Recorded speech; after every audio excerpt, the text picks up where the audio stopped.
মার্কিন president Donald Trump যদি ইরানের বিরুদ্ধে দেওয়া হুমকি বাস্তবায়ন না করেন তাহলে তেহরানের নেতৃত্ব আরও শক্তিশালী হয়ে উঠবে। ওয়াশিংটনে সৌদি প্রতিরক্ষামন্ত্রী প্রিন্স খালিদ বিন সালমান এক ব্যক্তিগত ব্রিফিংয়ে এমন সতর্কতার কথা বলেছেন। শুক্রবার অ্যাক্সিওস একাধিক সূত্রের বরাত দিয়ে এ তথ্য জানিয়েছে। প্রতিবেদনে বলা হয়েছে, খালিদ বিন সালমান, যিনি কেবিএস নামে পরিচিত এবং ক্রাউন প্রিন্স মোহাম্মদ বিন সালমানের ঘনিষ্ঠ, ক্রমবর্ধমান আঞ্চলিক উত্তেজনা এবং ইরানের বিরুদ্ধে সম্ভাব্য মার্কিন সামরিক পদক্ষেপ নিয়ে জল্পনার মধ্যে এই মন্তব্য করেন। অ্যাক্সিওস বলেছে, এই মন্তব্যগুলো সৌদি আরবের প্রকাশ্য অবস্থানের তুলনায় কিছুটা ভিন্ন বার্তা বহন করছে, কারণ প্রকাশ্যে রিয়াদ সংযমের উপর জোর দিয়েছে এবং উত্তেজনা বৃদ্ধি এড়ানোর আহ্বান জানিয়ে আসছে।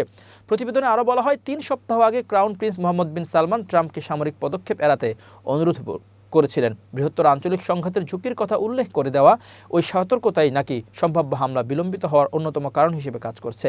উপসাগরের মার্কিন সামরিক উপস্থিতি জোরদার করার প্রেক্ষাপটে আলোচনার জন্য খালিদ বিন সালমান ও ওয়াশিংটন সফরে যান। ট্রাম্প এই অঞ্চলে উল্লেখযোগ্য পরিমাণে মার্কিন বাহিনী মোতায়েনের নির্দেশ দিলেও হোয়াইট হাউসের কর্মকর্তারা বলেছেন, এখনও কোনো চূড়ান্ত সিদ্ধান্ত নেওয়া হয়নি এবং কূটনীতিও বিকল্প হিসেবে রয়েছে।